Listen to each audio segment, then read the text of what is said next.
Sur le grill, avec vous, Thierry Plantegenet, directeur des réseaux Renault et Dacia.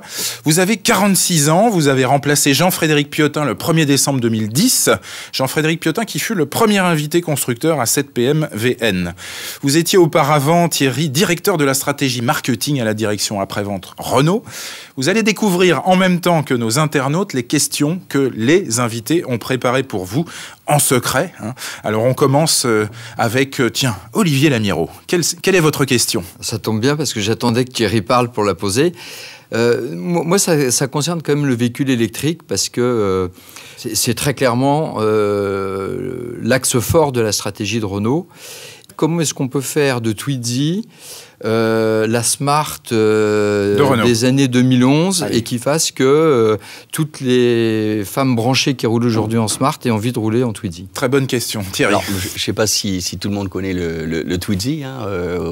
Nous ne l'avons pas tous essayé pour l'instant. Bon, mais on le connaît. C'est pas pour tout de suite. C'est pas pour tout de suite. Effectivement, donc, avec le lancement des véhicules électriques pour Renault, finalement, on réunit deux valeurs de Renault, c'est l'innovation et l'écologie. Donc ça, c'est évident.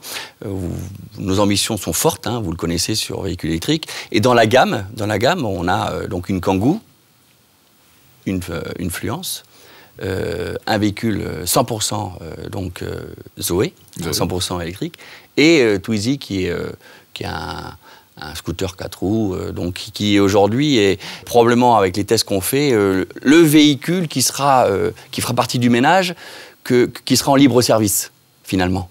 Que toutes les personnes qui souhaitent aller faire des courses, finalement, ils le prendront. C'est un peu le vélo qui est en libre service dans la famille. Donc c'est un nouveau business, Twizy c'est un nouveau business, une nouvelle clientèle, probablement aussi une clientèle plus jeune, qui aujourd'hui nous fait un peu défaut. Donc c'est effectivement une façon de reconquérir une clientèle jeune qui manque à Renault aujourd'hui. Ça, c'est votre réponse? Oui, une partie, tout à fait. Tout à fait.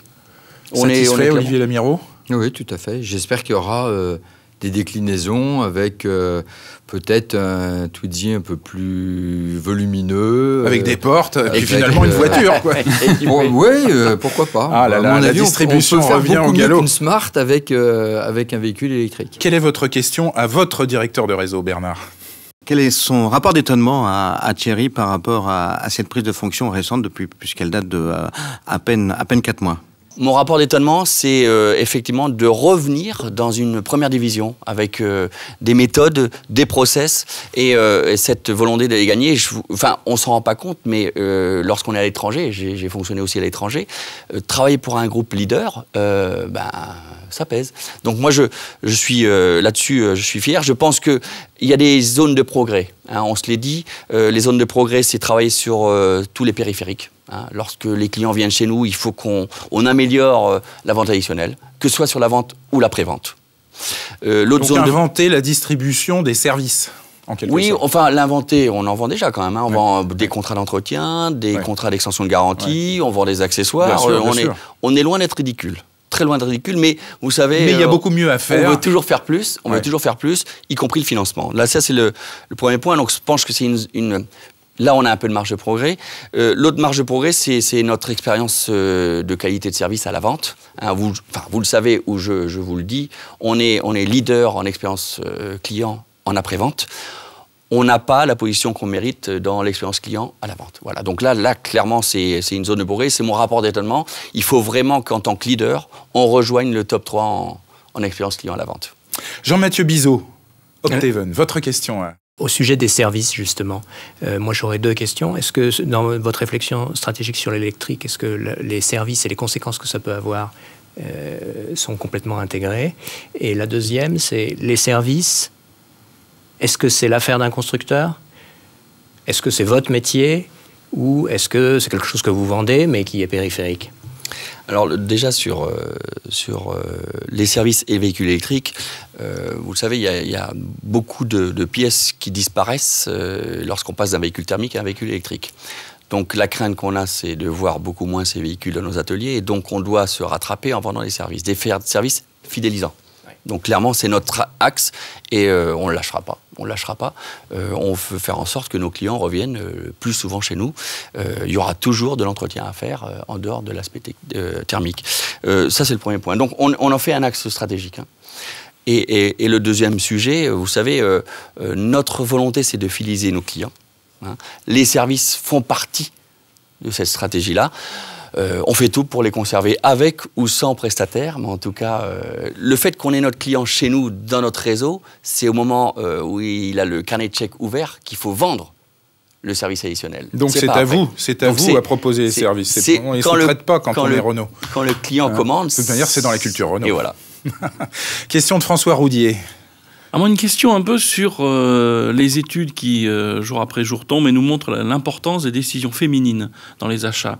Est-ce que, dans le réseau Renault, vous poursuivez ce qui avait été lancé, je crois même par Bernard, d'ailleurs, il y a quelques temps, cette féminisation des forces de vente, cette approche plus féminine de la vente automobile et du contact auto? Oui, c'est un axe fort, de féminisation de l'ensemble de nos équipes, y compris chez le constructeur. Hein. On se rend bien compte que... Alors, est-ce qu'on est à la parité chez le constructeur? On n'y est pas encore. On n'y est pas encore. Vous avez un ordre de grandeur à nous donner? Par contre, on y est pas loin à l'embauche. Ouais. À l'embauche, hein, que ce soit les forces de vente, Sodicam, donc, qui développe le business après-vente chez nous, ou que ce soit nouveaux embauchés, on vise la parité. Ça, c'est notre axe, mais notre réseau aussi se féminise. Je vous invite à aller voir, chercher un concessionnaire, y compris groupe, qui ont fait vraiment un axe de rupture. Et il est clair que lorsqu'on a une femme réceptionnaire à l'atelier, je peux vous dire que l'opération se passe beaucoup mieux, hein, beaucoup plus empathie, beaucoup plus à l'écoute du client que pourrait le faire quelqu'un qui a l'habitude de traiter plutôt le véhicule que de traiter le client. Question de Philippe Huillard. Sur le marché de l'entreprise, jusqu'où allez-vous arrêter le niveau de remise Nous, on n'est pas dans cette course-là. Hein. On est clairement dans cet aspect de ne pas détruire de la valeur. Hein. Je pense qu'il s'avère effectivement que certains concurrents pratiquent en fin de mois des remises qui dépassent tout entendement. Nous, on n'est pas dans ce registre-là.